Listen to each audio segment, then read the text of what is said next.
Education tips में मैं लेके आया हूँ आपके लिए 12th केमिस्ट्री का जो चैप्टर नंबर फर्स्ट है विलियन, उसके इम्पोर्टेंट क्वेश्चन जो आपको बोर्ड क्लास के अंदर पूछे जाते हैं। तो पहला क्वेश्चन है मोलरता किसे कहते हैं और इसका मात्रक क्या है। मोलरता की परिभाषा और इसका मात्रक पता होना चाहिए आपको। तो मोलरता किसको कहते हैं अपन, मोलरता की परिभाषा है 1 लीटर विलियन। ये इसकी मात्रा अपन 1000 ml भी लिख सकते हैं। 1000 ml विलियन में घुले हुए विलेय पदार्थ की मोल संख्या। 1 लीटर विलियन में घुले हुए विलेय पदार्थ की मोल संख्या क्या कहलाती है, मोलरता कहलाती है उस विलियन की। और इसका जो मात्रक होता है, मोलरता का जो मात्रक होता है, मोल संख्या अपन किसमें से निकाले, 1 लीटर विलियन में से निकाले। तो इसका मात्रक हो जाता है मोल प्रति लीटर, या तो अपन ऐसे लिख सकते हैं इसको, या मोल लीटर इनवर्स या मोल लीटर इनवर्स इसको लिख सकते हैं। तो मोलरता का जो मात्रक होता है वो क्या होता है, मोल प्रति लीटर होता है। और अगला क्वेश्चन है मोललता किसे कहते हैं। अगला जो क्वेश्चन है वो क्या है, मोललता किसे कहती है और इसका मात्रक क्या है। तो मोललता अपन किसको कहेंगे, मोललता का जो परिभाषा होगी वो होगी 1 किलोग्राम, 1 किलोग्राम, या अपन कह सकते हैं 1 किलोग्राम में 1000 ग्राम होता है। तो 1000 ग्राम Subscribe for विलायक more में घुले content. हुए, विलायक में घुले हुए विलेय पदार्थ की मोल संख्या। मोललता की परिभाषा क्या होगी, 1 किलोग्राम या 1000 ग्राम विलायक में घुले विलेय पदार्थ की जो मोल संख्या है, इसको अपन क्या बोलते हैं, उस विलियन की मोललता कहते हैं। इसका मात्रक जो है, मात्रक क्या होगा, किलोग्राम में से निकाले तो मोल किलोग्राम इनवर्स लिख सकते हैं, या अपन इसे लिख सकते हैं मोल प्रति किलोग्राम। तीसरा क्वेश्चन है संतृप्त विलियन किसे कहते हैं। दो प्रकार के विलियन आता है, एक तो संतृप्त विलियन और दूसरा है असंतृप्त विलियन। तो संतृप्त विलियन किसको कहते हैं, देखो विलियन बनाने के लिए अपन क्या करते हैं, दो घटक लेते हैं, एक तो लेते हैं विलायक और उसके अंदर क्या डालते हैं, विलेय डालते हैं, जो उस विलायक में घुल जाता है तो क्या बन जाता है अपने पास, विलियन बन जाता है। विलायक और विलेय जब एक दूसरे में घुल जाते हैं तो उसमें अपने पास क्या बन जाता है, विलियन बन जाता है। अगर अपन किसी विलायक में विलेय डाल रहे हैं तो विलायक के अंदर विलेय क्या हो जाएगा, घुल जाएगा। और अपन ये घोलने का प्रक्रम करें एक निश्चित ताप पर, जिस इस विलायक के अंदर जो विलेय को अपन घोल ले वो किसके ऊपर करे, एक कोई निश्चित ताप हो उसके ऊपर अपन विलियन बनाने का काम कर रहे हैं। लेकिन संतृप्त विलियन क्या होगा, एक ऐसा समय आएगा जिसके अंदर ये विलेय पदार्थ विलायक में घुलना बंद हो जाता है। जो विलेय पदार्थ है ये विलायक के अंदर घुलना बंद हो जाता है। तो संतृप्त विलियन की जो परिभाषा होती है वो क्या होगी, इसकी परिभाषा होगी ऐसा विलियन, ऐसा विलियन जिसमें उसी ताप पर, कौन सा ताप, जिस ताप के ऊपर अपन वो विलियन बना रहे, जिसमें उसी ताप पर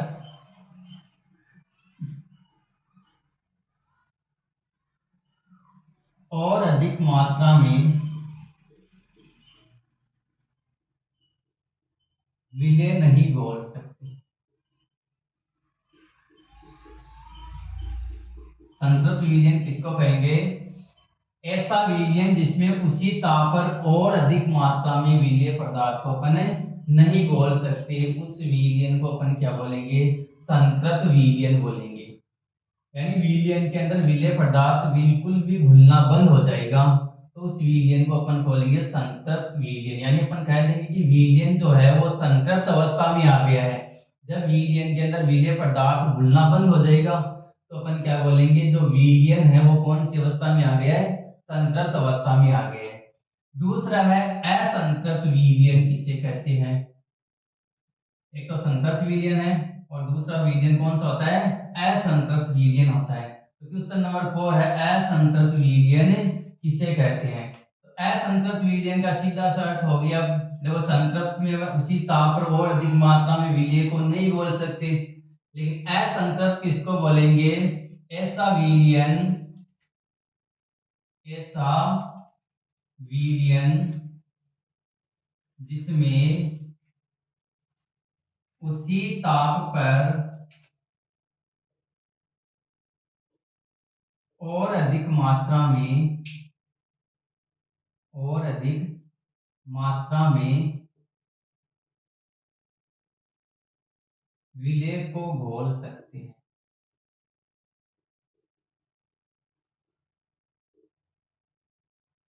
यानी इसमें अगर असंतृप्त विलयन में अगर अपन विलेय पदार्थ को डालेंगे तो उसमें क्या हो जाता है, घुल जाता है। अगर घुलना बंद हो गया तो इसका मतलब हो गया संतृप्त विलयन। अगर घुलना चालू है इसका मतलब वो विलयन कैसा है, असंतृप्त विलयन है। पांचवा क्वेश्चन है वाष्प दाब किसे कहते हैं। वाष्प दाब देखो क्या होता है कि अगर मान लो किसी पात्र के अंदर अपन ने कोई विलयन लिया या कोई द्रव्य लिया और ये ऊपर वाला जो परत है ये इसकी क्या है, सतह है द्रव्य की। अब मान लो अगर कोई विलयन या तो क्या हो वाष्पशील हो, या फिर अपन इसको क्या कर रहे हैं, इस विलयन को ताप दे रहे हैं या गर्म कर रहे हैं, और गर्म करने पर क्या होता है, इस विलयन के नीचे वाले भाग में क्या बनती है, वाष्प बनती है। ये वाष्प ऊपर उठ के इस जो विलयन के ऊपर वाली जो परत है इनके कणों के ऊपर क्या लगाती है, दाब लगाती है, जिसको अपन क्या बोलते हैं, वाष्प दाब बोलते हैं। यानी इसकी सिंपल सी डेफिनेशन है कि किसी किसी विलयन के सतह के ऊपर जो वाष्प के द्वारा दाब लगाते हैं, लगाया जाता है, उस दाब को अपन क्या बोलेंगे, वाष्प दाब बोलेंगे। तो इसका आंसर क्या होगा, आंसर होगा विलयन की, विलयन या अपन कह सकते हैं कि द्रव्य की सतह, द्रव्य की, द्रव्य की सतह पर, द्रव्य की सतह पर वाष्प द्वारा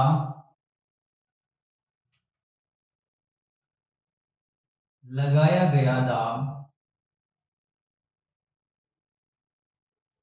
वाष्प दाब कहलाता है।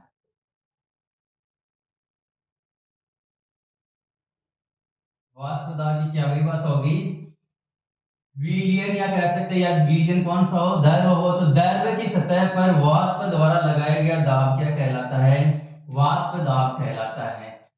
तो ये क्वेश्चन, पहला क्वेश्चन हो गया मोलरता का, दूसरा हो गया मोलरता का, तीसरा हो गया असंतृप्त संतृप्त विलयन का, चौथा हो गया असंतृप्त विलयन का, और पांचवा हो गया वाष्प दाब का। नेक्स्ट क्वेश्चन देखते हैं, क्वेश्चन नंबर 6। क्वेश्चन नंबर 6 है विलेयता किसे कहते हैं। तो विलेयता किसको कहेंगे अपन, विलेयता यानी अगर अपन किसी विलायक के अंदर किसी विलेय को घोलते हैं, किसी विलायक के अंदर किसी विलेय को घोलते हैं, तो विलायक की एक निश्चित मात्रा में विलेय पदार्थ की जो अधिकतम मात्रा होती है, विलायक की एक निश्चित मात्रा में विलेय पदार्थ की जो अधिकतम मात्रा घुली होती है उसको अपन क्या बोलते हैं, विलेयता बोलते हैं। तो अपन कहेंगे स्थिर निश्चित ताप पर, निश्चित ताप पर विलायक की निश्चित मात्रा में, निश्चित ताप पर विलायक की निश्चित मात्रा में घुली हुई विलेय की अधिकतम मात्रा, निश्चित ताप पर विलायक की निश्चित मात्रा में घुली हुई विलेय पदार्थ की जो अधिकतम मात्रा होती है उसको अपन क्या बोलते हैं, विलेयता बोलते हैं। अगला क्वेश्चन है, ठोस की द्रव में विलेयता को कौन से कारक प्रभावित करते हैं। अगर किसी ठोस पदार्थ को अपन किसी द्रव विलायक में घोलते हैं, यानी ठोस विलेय है उसको अपन किस में घोलते हैं, द्रव विलायक में घोलते हैं, तो उसकी जो घुलने की दर होती है या उसकी घुलने हुई जो मात्रा होती है उसके कौन कौन से कारक जो होते हैं वो प्रभावित कर सकते हैं। तो वो कारक कौन कौन से हैं, मुख्य रूप से दो ही कारक है। एक कारक है विलेय व विलायक की प्रकृति। एक तो कारक कौन से होता है, विलेय व विलायक की प्रकृति जो है वो ठोस की धर्म में विलेयता को प्रभावित कर सकती है। और दूसरा जो कारक है वो है ताप। तो ताप जो होता है वो अगर कम या ज्यादा होता है या ताप को अपन कम या ज्यादा करते हैं तो भी ठोस की धर्म में विलेयता के ऊपर क्या पड़ता है, प्रभाव पड़ता है। तो ये दो ही कारक है, विलेय और विलाय की प्रकृति और एक होता है ताप। तो देखो विलेय और विलाय की प्रकृति का क्या प्रभाव पड़ता है। अगला क्वेश्चन यही है कि विलेय और ठोस की द्रव में विलेयता पर विलेय व विलाय की प्रकृति का क्या प्रभाव पड़ता है। तो विलेय और विलाय की प्रकृति से मतलब है कि जो अणु होते हैं या जो यौगिक होते हैं इनकी दो प्रकृति हो सकती है। एक प्रकृति तो हो सकती है ध्रुवीय और दूसरी जो प्रकृति हो सकती है वो कौन सी हो सकती है, अध्रुवीय। दो प्रकृति होगी, एक तो ध्रुवीय प्रकृति का कोई यौगिक हो सकता है या कौन सा हो सकता है, अध्रुवीय प्रकृति का हो सकता है। तो जो ध्रुवीय और अध्रुवीय पदार्थ है ये एक दूसरे में आसानी से नहीं घुल पाते हैं। अगर एक ध्रुवीय होगा और दूसरे अध्रुवीय होगा तो दोनों पदार्थ जो है वो आपस में एक दूसरे में आसानी से नहीं घुल पाता है, या तो कम घुलेंगे या अघुलनशील रहेंगे दोनों एक दूसरे में। तो देखो अगर किसी ठोस को अपन किसी द्रव में घोल रहे हैं तो उसकी विलेयता अधिक हो, इसके लिए क्या होना चाहिए, इसके लिए ये होना चाहिए कि विलेय और विलायक दोनों की प्रकृति सेम होनी चाहिए, यानी समान समान में घुलता है। समान जो है वो समान में घुलता है, यानी समान दोनों की प्रकृति समान होनी चाहिए। और समान प्रकृति का मतलब हो गया कि यदि विलायक जो है वो ध्रुवीय है, विलायक कैसा है, ध्रुवीय, तो विलेय भी कैसा होना चाहिए, ध्रुवीय। अगर ध्रुवीय विलायक के अंदर अगर अपन ध्रुवीय विलेय को घोलते हैं तो विलेयता अधिक होती है, या फिर दोनों क्या हो, अध्रुवीय हो तो विलेयता क्या होगी, अधिक होगी। या तो विलायक और विलेय दोनों ध्रुवीय प्रकृति के होंगे तो विलेयता अधिक होगी, या दोनों ही कौन सी प्रकृति के होंगे, अध्रुवीय प्रकृति के होंगे तो विलेयता क्या होगी, अधिक होगी। यदि दोनों की प्रकृति अलग अलग हो गई तो विलेयता क्या हो जाती है, कम हो जाती है। तो सीधी सी बात है कि समान समान में घुलता है का मतलब हो गया ध्रुवीय विलायक की क्या प्रभाव पड़ता है, तो प्रभाव में अपन लिखेंगे ध्रुवीय विलायक, ध्रुवीय विलायक में ध्रुवीय विलेय अधिक घुलता है। ध्रुवीय विलायक में ध्रुवीय विलेय अधिक घुलता है, अध्रुवीय विलायक में, अध्रुवीय विलायक में, अध्रुवीय विलायक में अध्रुवीय विलेय अधिक घुलता है।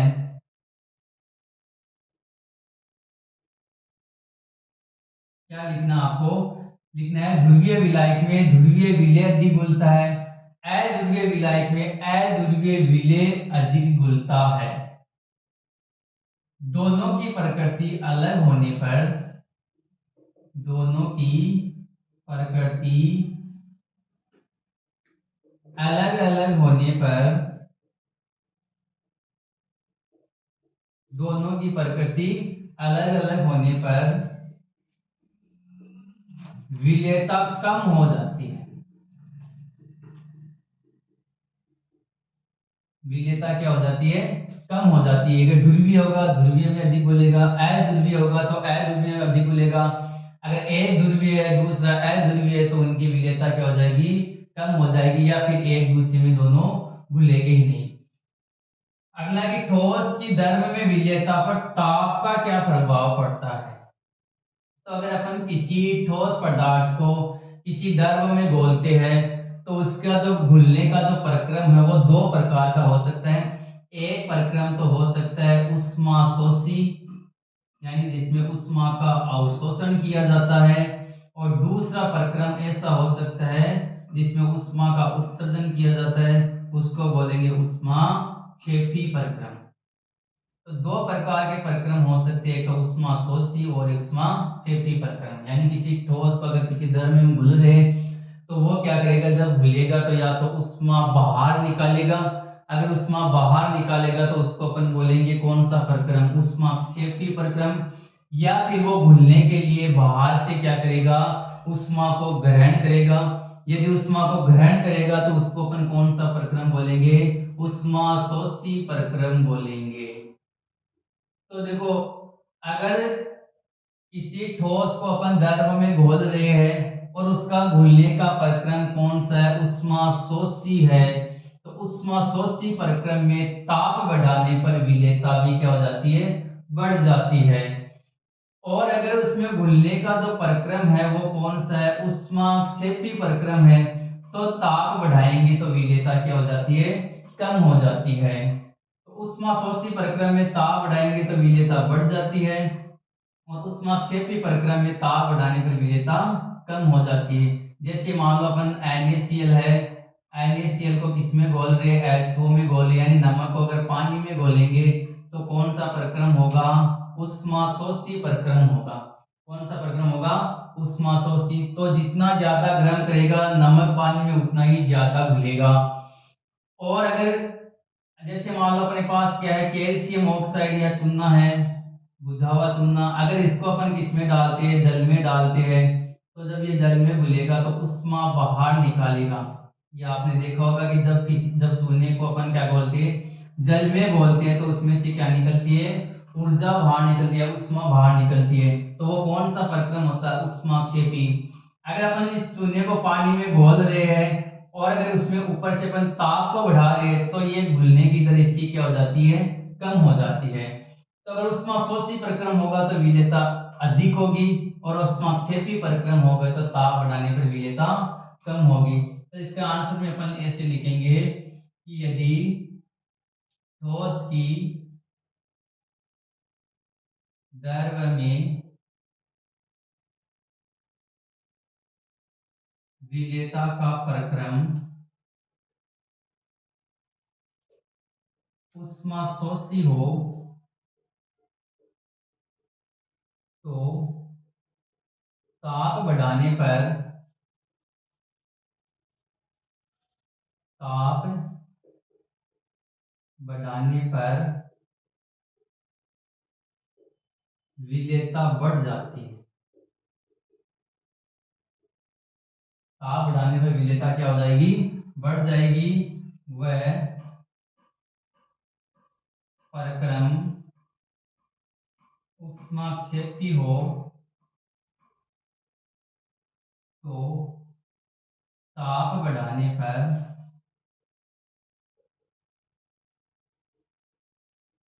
विलेयता कम हो जाती है। तो ये प्रभाव पड़ता है किसका? ताप पर। ताप का प्रभाव ठोस की द्रव में विलेयता पर। अगला क्वेश्चन है, ठोस की द्रव में विलेयता पर दाब का क्या प्रभाव पड़ता है? अपने मुख्य दो ही प्रक्रम लिखे, एक तो विलीय और विलायक की प्रकृति और एक ताप का प्रभाव। लेकिन अगर ऐसा पूछ लिया जाता है कि दाब का क्या प्रभाव पड़ता है, तो देखो सीधी सी बात है कि ठोस हो चाहे द्रव हो, उनके ऊपर दाब का कोई प्रभाव नहीं पड़ता है, केवल गैस के ऊपर पड़ता है। क्योंकि गैस के अंदर कौन सा गुण होता है, संपीड़ितता का गुण होता है। गैस के ऊपर अगर अपन दाब लगाएंगे तो वो कौन सी अवस्था में आ जाती है, द्रव अवस्था में आ जाती है। तो मतलब गैस में कौन सा गुण पाया जाता है, संपीड़ितता का गुण पाया जाता है। तो दाब का प्रभाव अपन अच्छी तरह से पढ़ेंगे आगे गैस की विलेयता के अंदर। लेकिन अगर ठोस की द्रव में विलेयता के ऊपर बात करें तो दाब का कोई प्रभाव नहीं पड़ता है। इसका कारण क्या है, इसका कारण है कि ठोस असंपीड़ित प्रकृति के होते हैं। तो आपको सीधा सा आंसर लिखना है कि ठोस असंपीड़ित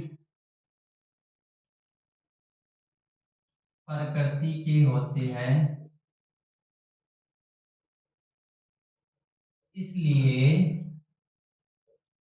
दाब का कोई प्रभाव नहीं पड़ता। ठोस कैसे होते हैं, असंपीड़ित प्रकृति के होते हैं, इसलिए दाब का कोई प्रभाव नहीं पड़ते। और आगे अब अपन इसके और भी इम्पोर्टेंट क्वेश्चन जो है वो सोल्व करेंगे, जो आपके बोर्ड क्लास के लिए बहुत ही ज्यादा इम्पोर्टेंट है। तो इस वीडियो को देखने के बाद आगे वाली वीडियो में ऐसे ही और इम्पोर्टेंट क्वेश्चन आपको देखने को मिलेंगे, जिनको आपको देख के अच्छी तरह से सोल्व करना है।